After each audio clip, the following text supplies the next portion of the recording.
પોલીસને ટોમી કઈ બોલાવે છે ઓલો વ્યક્તિ કે પોલીસને ટોમી તો એનો જ પરિવાર છે કેવી રીતના ટોમી થાય હું એની વિચારધારાએ બી જોડાયેલો નથી પોલીસનો એક પરિવાર છે પોલીસને ટોમી કઈ બોલાવે આવું રાજકારણ ગોપાલભાઈ ઇટાલિયા પોલીસને ટોમી કઈ બોલાવે મારી પાસે જાહેર વિડિયા પડ્યા જાહેરમાં નથી જોતા મીડિયા અને પોલીસને ટોમી એનો પરિવાર હોય છે પોલીસનો પરિવાર નહીં પોતે 182 ધારાસભ્યોમાંથી ભાઈ 182 ધારાસભ્યોમાંથી આવેલો માણસ પોલીસ પરિવારને સારી રીતે જાણતો માણસ 182 ધારાસભ્યોમાંથી એક માણસ જે પોલીસ ખાતામાંથી આવ્યો અને પોલીસ શું છે નથી ખબર અને એના પરિવારની વાતો કરે છે એની બેનતી કર્યું હોય છે પોલીસની બેનતી કર્યું છે ગળાનો પટ્ટો પહેરવાનો અને કમરમાં પહેરવાનો આવી વાતો કરે છે તાનાશાહીની વાત હજી તો સરકાર નથી અને સરકાર આવી તો વિકાસની વાત થાય પટ્ટાની વાતો ન થાય પોલીસની હું પોલીસને મારું દિલ અને દિમાગ બે માનું છું મારો પરિવાર માનું છું અને એવી તાનાશાહી નહીં હાલવા દઈએ અમે સાહેબ મને જવા દો સ્ટેજ ઉપર બધા પોલીસ પરિવારને કહેવા માંગુ છું કેમ નથી જવાની સામે કેમ મારા પોલીસ પરિવાર વતી મને જવા દેતા જવા દો એકને જવા દો મને એકને જવા દો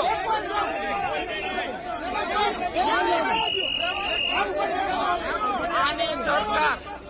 જો આની સરકાર આવશે ને તો ગુંડારાજ આવશે ગુંડારાજ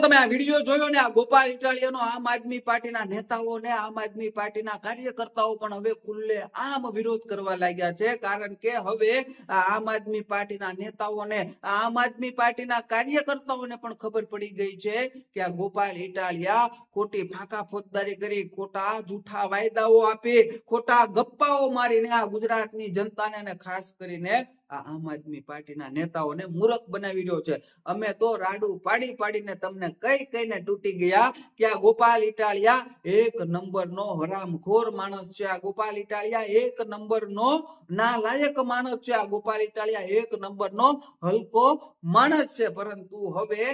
આમ આદમી પાર્ટીના નેતાઓ અને કાર્યકર્તાઓને પણ ધીરે ધીરે ખબર પડવા લાગી છે કે ગોપાલ ઇટાલિયા હરામખોર છે નાલાયક છે હલકો માણસ છે સારું થયું થોડી મોડેથી ખબર પડી પરંતુ હકીકત ખબર તો પડી ગઈ ને હવે આ વિરોધ કરનારા જે આપના નેતા છે એ છે મોરબીના સહપ્રભારી હિતુબા રાઠોડ કે જે આમ આદમી પાર્ટીના નેતા છે અને એમના કાર્યકર્તાઓ સાથે આ ગોપાલ ઇટાલિયાનો મોરબીની સભામાં ખુલ્લે આમ વિરોધ કર્યો કે આ ગોપાલ ઇટાલિયા કઈ રીતે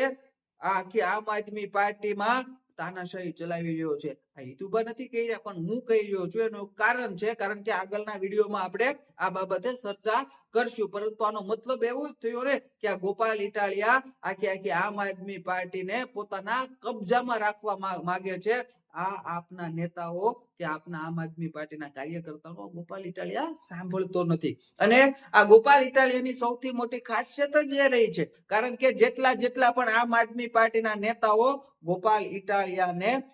ક્રોસ કરવાની કોશિશ કરી છે કે ગોપાલ ઇટાલિયાથી આગળ વધતા હોય એવું ગોપાલ ઇટાલિયાને લાગી જાય એટલે એ આમ આદમી પાર્ટીના નેતાની ગેમ આ ગોપાલ ઇટાલિયાએ કરી જ નાખી છે એ ઈસુદાન ગઢવી હોય ચેતર વસાવા હોય કે હમણાં લેટેસ્ટ દાખલો આપણે જોઈએ તો પ્રવીણ રામ ઓલો રાજુ કરપડા ભૂંગળીયો નેતા આ બધા અત્યારે બે તો જેલમાં છે હવે આ બે જેલમાં છે એની ગેમ કોને કરી આ ગોપાલ ઇટાલિયા કરી ભાઈ ઓલા ઈસુદાન ગઢવીની ગેમ કોને કરી ગોપાલ ઇટાલિયા કરી ચેતર વસાવાની ગેમ કોને કરાવડાવી ભાઈ આ ગોપાલ ઇટાલિયા હવે આ બધા આમ આદમી પાર્ટીના નેતાને ખબર છે કે ગોપાલ ઇટાલિયા જ ગેમ કરાવી રહ્યો છે પરંતુ અલગ અલગ નેતાઓને અલગ અલગ અમુક હજી અપેક્ષાઓ છે અને બીજી વસ્તુ એ કે હાવણો પકડાઈ ગયો છે અને હવે જો હાવણો ટોપી મૂકે તો ગામ દાંત કાઢે એમ છે કે મોટા ઉપાડે હાવણો પકડ્યો તો ટોપી પહેરીથી જય ગોપાલ ના નારા લગાડ્યા ત્યાં શું થયું આવો ગામના લોકો વાતું ના કરે એટલે કોણામાં બે હાવણો પકડીને બેઠા છે. બાકી ઈશુદાન ગઢવીને અરવિંદ કેજરીવાલે મુખ્યમંત્રી બનાવવાની લોલીપોપ આપી હતી સગળવા. આપણે ઈશુદાન ગઢવી સગળત્યારે પણ મુખ્યમંત્રી જ ના બન્યા એટલે હાવણો મૂકવાની વાત આવી કે આ ઈશુદાન ગઢવી કે આપણે નથી કરવાનું તાતુભાઈ. એટલે ઓલો અરવિંદ કેજરીવાલ છે આ બધાનો ગુરુ, એટલે પાછી બીજી લોલીપોપ સખાડી મોઢામાં આપી દીધી કે હવે તમને રાજ્યસભામાં સાંસદ બનાવવામાં આવશે. એટલે હવે ઈશુદાન ગઢવીને સપના આવે રાજ્યસભામાં સાંસદ બનવાના, એટલે કઈ બોલાય એમ તો છે ને ખબર જ છે ગોપાલ ઇટાલિયા ગેમ કરે છે. સમજાણું તમને? હવે આ આમ આદમી પાર્ટીના નેતા જે હિતુભા રાઠોડ છે એનો આ ગોપાલના પાકેલા કેળાઓ એને સોશિયલ મીડિયામાં ગાળો દઈ રહ્યા છે, એનો વિરોધ કરી રહ્યા છે. એટલે તમારો જ આમ આદમી પાર્ટીનો કાર્યકર્તા છે, કોઈ ભાજપનો કોંગ્રેસનો કાર્યકર્તા નથી, તમારી સાથે જ કામ કરે છે. હવે એને લાગ્યું કે આ ગોપાલ ઇટાલિયા હરામખોર માણસ છે, નાલાયક માણસ છે, એટલે એનો વિરોધ કર્યો. તો પાછો હવે તમે આ ગોપાલના પાકેલા કેળા એનો વિરોધ કરે છે, કારણ કે આ લોકો સત્ય સાંભળી નથી શકતા,